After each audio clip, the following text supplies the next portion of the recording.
মধ্যপ্রাচ্য যুদ্ধের কারণে সৃষ্ট পরিস্থিতিতে দেশে তীব্র আকার ধারণ করেছে জ্বালানি তেলের সংকট। পেট্রোল পাম্পগুলোতে গাড়ির লম্বা সারি, দাঁড়িয়ে থাকতে হচ্ছে ঘন্টার পর ঘন্টা, তবুও মিলছে না পর্যাপ্ত তেল। অধিকাংশ পাম্পে ঝুলছে তেল নেই এই সাইনবোর্ড। আর এমন পরিস্থিতির মধ্যে এবার বিদ্যুৎ, জ্বালানি ও খনিজ সম্পদ মন্ত্রীকে নাস্তিক বলে বিস্ফোরক মন্তব্য করেছেন কুষ্টিয়া ৩ আসনের সংসদ সদস্য ও আলোচিত ইসলামী বক্তা মুফতি আমির হামজা। যা নিয়ে তোলপাড় নেট দুনিয়া। বিস্তারিত জানাচ্ছেন এসআই রাজ। প্রায় মাসখানিক ধরে দেশে জ্বালানি তেলের সংকট চলছে। পেট্রোল পাম্পগুলোতে ঘন্টার পর ঘন্টা অপেক্ষা করে যে পরিমাণ তেল পাওয়া যাচ্ছে তা চাহিদার তুলনায় নগণ্য। তাছাড়া বেশিরভাগ পাম্পগুলোতে ঝুলছে তেল নেই সাইনবোর্ড, ফলে বাড়ছে ভোগান্তি।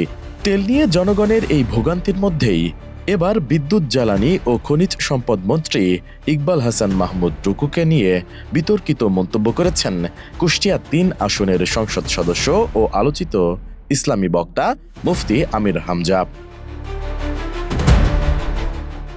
জ্বালানি মন্ত্রী ইকবাল হাসান মাহমুদ টুকুকে আপাদমস্তক নাস্তিক ও ইসলাম বিদ্বেষী বলে আখ্যায়িত করেছেন আমির হামজা।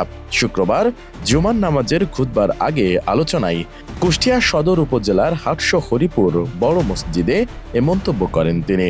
বক্তব্যের ১ মিনিট ৪৬ সেকেন্ডের একটি ভিডিও ক্লিপ সামাজিক যোগাযোগ মাধ্যমে ছড়িয়ে পড়েছে। নতুন বাংলাদেশ গড়তে এলো জুলফিকার স্টিল।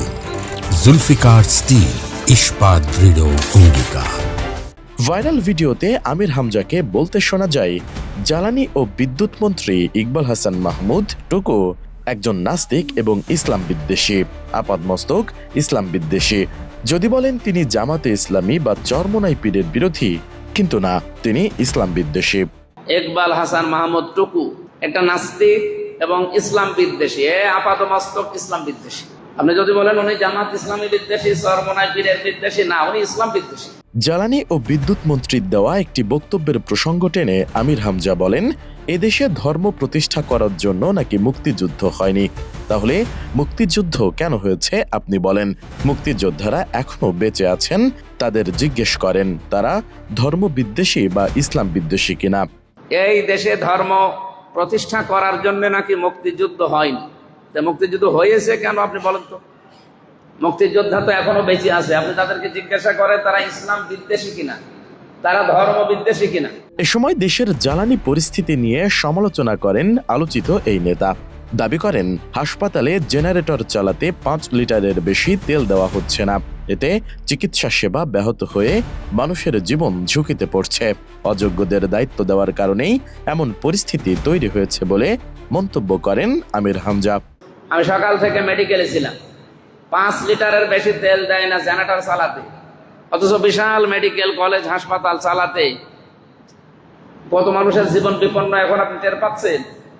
এই সমস্ত অযোগ্য মানুষগুলোকে না দিয়ে যারা যোগ্যতা সম্পন্ন, যারা দেশের মানুষের প্রতি দরদ রাখে, এরকম মানুষকে যদি আমার মনে হয় সিরিয়াল আকারে বসানো যেত, এই হাহাকারটা লাগতো না।